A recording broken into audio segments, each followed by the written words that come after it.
Selamat sore saudara-saudara sekalian. Pada sore ini kami akan menyampaikan perkembangan terkini respon pandemi COVID-19 yang kita laksanakan secara tersistematis sinergi dengan semua pihak yang dikoordinasikan oleh gugus tugas percepatan penanganan COVID-19. Saudara-saudara sekalian, mulai hari ini Kementerian Pendidikan dan Kebudayaan telah mulai menayangkan program belajar dari rumah di TVRI untuk semua siswa, guru, dan orang tua murid. Ini penting agar proses belajar masih tetap berjalan meskipun dari rumah. Oleh karena itu, manfaatkan kebijakan yang diberikan oleh pemerintah ini dengan sebaik-baiknya agar kita bisa mengisi waktu di rumah dengan hal-hal yang sifatnya produktif. Oleh karena itu, tetap di rumah. Karena inilah yang menjadi kunci sukses kita untuk menekan semaksimal mungkin penularan kasus baru akibat interaksi dengan orang tanpa gejala, orang dengan pemantauan yang berada di luar rumah. Ini menjadi penting karena inilah kekuatan kita. Kementerian Kesehatan telah menyetujui permintaan Gubernur Provinsi Banten terkait dengan penerapan pembatasan sosial berskala besar untuk Kota Tangerang, Kabupaten Tangerang, dan Kota Tangerang Selatan. Dengan demikian maka lengkap sudah seluruh klaster yang berada di Jabodetabek setelah sebelumnya ditetapkan PSBB untuk Kota Bogor, Kabupaten Bogor, Kota Depok, Kota Bekasi, dan Kabupaten Bekasi. Yang sebelumnya didahului oleh pembatasan skala besar untuk pembatasan sosial berskala besar untuk DKI Jakarta. Artinya, maka seluruh klaster epidemiologi Jabodetabek sudah dalam satu sistem yang integral. Kita harus menyadari bersama bahwa faktor pembawa penyakit COVID-19 ini adalah orang. Pergerakan aktivitas sosial orang yang memungkinkan terjadinya pemindahan penyakit ini dari satu tempat ke tempat lain. Dan kemudian adanya kelompok masyarakat yang rentan karena tidak bisa melindungi dirinya, karena tidak menggunakan masker, karena tidak menjaga jarak komunikasi lebih dari 2 meter secara fisik. Inilah yang kemudian memberikan ruang besar bagi terjadinya penularan-penularan di luar rumah sakit. Oleh karena itu mutlak harus kita batasi aktivitas sosial kita, mobilitas sosial kita, agar resiko menularkan atau resiko tertular bisa kita tekan dengan semaksimal mungkin. Oleh karena itu hanya satu yang harus bisa kita lakukan. Mari bergotong royong, mari bertenggang rasa, mari saling melindungi dengan cara mematuhi ketentuan-ketentuan yang telah dibuat oleh pemerintah daerah dalam menjalankan pembatasan sosial berskala besar. Saudara-saudara sekalian, sifat virus corona ini adalah mampu berkembang biak dengan cara memecah diri, mereplika diri sendiri, dan seringkali bermutasi. Oleh karena itu, ini sangat rentan apabila orang yang tidak patuh untuk tetap tinggal di rumah, terpapar berulang-ulang oleh pembawa virus yang lain. Secara klinis gambaran viral load, jumlah virus yang masuk ke dalam tubuh ini akan berpengaruh terhadap gambaran keluhan klinisnya.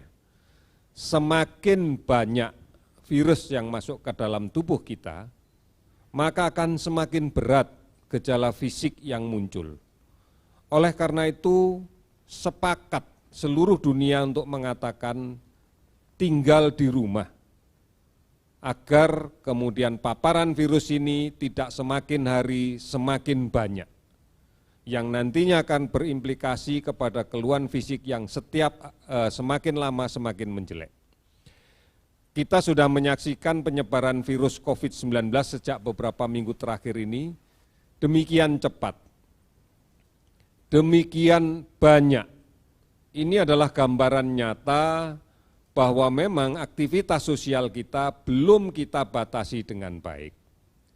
Oleh karena itu, mari bersama-sama kita pahami, kita harus sadar bahwa di antara keluarga masyarakat ada kelompok yang rentan terinfeksi, rentan terpapar oleh virus, yaitu mereka-mereka yang masih memiliki aktivitas sosial yang sangat aktif, masih berada di luar rumah untuk hal-hal yang kadang-kadang tidak penting. Akibatnya, maka akan terpapar oleh banyak sekali virus yang dibawa oleh orang lain yang kita tidak tahu apakah mereka dalam kondisi sakit atau tidak. Karena gambaran pada orang tanpa gejala sudah dipastikan tidak akan ada keluhan apa-apa. Padahal di dalam tubuhnya sudah ada virus. Atau orang dengan keluhan yang ringan sehingga tidak diinterpretasikan sebagai sakit. Apabila ini kemudian mengenai para lansia, para orang-orang tua yang disertai penyakit-penyakit bawaan sebelumnya, pada kasus hipertensi, pada kasus diabetes, maka akan dengan cepat kondisinya akan menjadi memburuk dan inilah yang nanti berkontribusi tinggi terhadap penyebab kematian. Oleh karena itu, mari kita lindungi mereka. Mari kita lindungi siapapun yang rentan. Dengan cara jangan keluar rumah, tetap di rumah saja. Manakala memang ada sesuatu yang penting yang tidak bisa ditinggalkan dan harus keluar dari rumah, gunakan masker dan batasi di luar rumah. Secepatnya kembali kalau memang sudah tidak ada lagi yang harus dilakukan di luar rumah. Oleh karena itu, imunitas seseorang tentunya akan sangat menentukan berat ringannya gejala yang muncul, termasuk rentan tidaknya seseorang untuk mendapatkan infeksi virus ini. Istirahat yang cukup, makanan yang bergizi, sabar, tenang, istirahat, olahraga yang teratur, dan tidak panik, ini menjadi kunci untuk kita semua. Gunakan masker, jangan menyentuh mata, mulut, hidung sebelum kita mencuci tangan sampai bersih. Cuci tangan dengan menggunakan sabun, dengan air yang mengalir. Saudara-saudara, kinerja yang kita lakukan sampai dengan saat ini sudah lebih dari 27.000 sampel, 27.000 penduduk yang kita periksa untuk PCR real time dari 186 kabupaten kota yang terindikasi ditemukan kasus. Lebih dari 70 laboratorium sudah kita aktifkan di seluruh Indonesia, artinya bahwa akses untuk layanan pemeriksaan PCR real time sudah lebih merata lagi di seluruh wilayah tanah air. Kemudian kesungguhan pemerintah untuk melindungi tenaga kesehatan yang merawat pasien COVID ini sudah kita wujudkan, salah satunya bahwa kita sudah mengadakan lebih dari 800.000 APD dengan standar medical grade, dengan kualitas yang terbaik. Oleh karena itu, inilah kesungguhan pemerintah agar semuanya bisa bekerja dengan profesional dan lebih tenang. Sudah lebih dari 20.000 relawan yang bergabung untuk merespon COVID-19 ini melalui gugus tugas, baik di tingkat nasional maupun di tingkat daerah. Donasi masyarakat luar biasa dan kami mengapresiasinya karena sudah lebih dari 196 miliar rupiah telah diterima.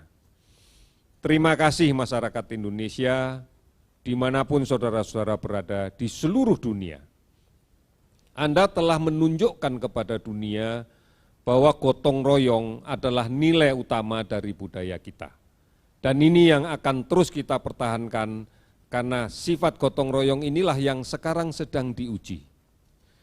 Oleh karena itu, dapatkan informasi yang benar agar kita bisa mengambil sikap yang benar dan menjadi tidak panik. Beberapa layanan informasi secara resmi telah kita berikan, baik melalui portal covid19.go.id, hotline 119, WhatsApp COVID-19, Halo Kemkes, maupun layanan aplikasi online dan telemedicine yang lainnya. Oleh karena itu, ini cara bagi kita untuk memahami dengan benar apa sebenarnya COVID-19 ini. Mudah-mudahan dengan cara seperti ini, maka kita bisa merespon dan bersikap dengan benar pula di dalam kaitan dengan menyikapi COVID ini. Saudara-saudara, yang terakhir saya akan menyampaikan kondisi kasus positif yang kita dapatkan per tanggal sekarang. Kita patut bersyukur bahwa sudah ada 380 orang yang sembuh dari penyakit ini. 142 orang berada di Provinsi DKI sudah dinyatakan sembuh. Kemudian di Jawa Timur 73 orang dinyatakan sembuh. Kemudian di Provinsi Sulawesi Selatan 31 orang dinyatakan sembuh. Dan di beberapa provinsi yang lainnya.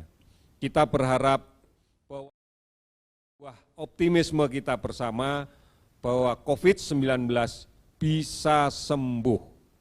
Sekali lagi, COVID-19 bisa sembuh dan jumlah yang sembuh akan terus bertambah dari waktu ke waktu.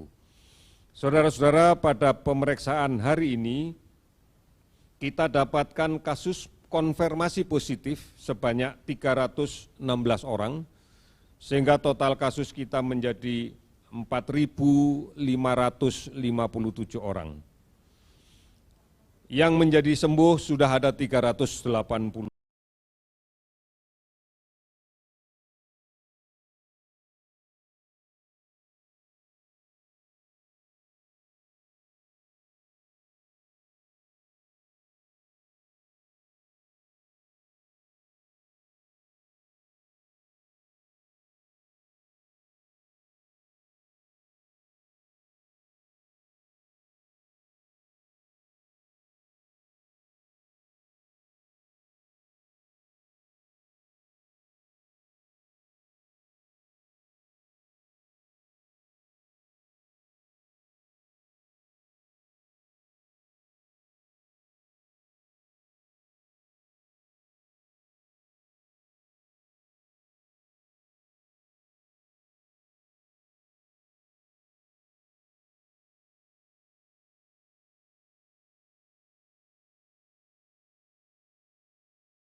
kasih.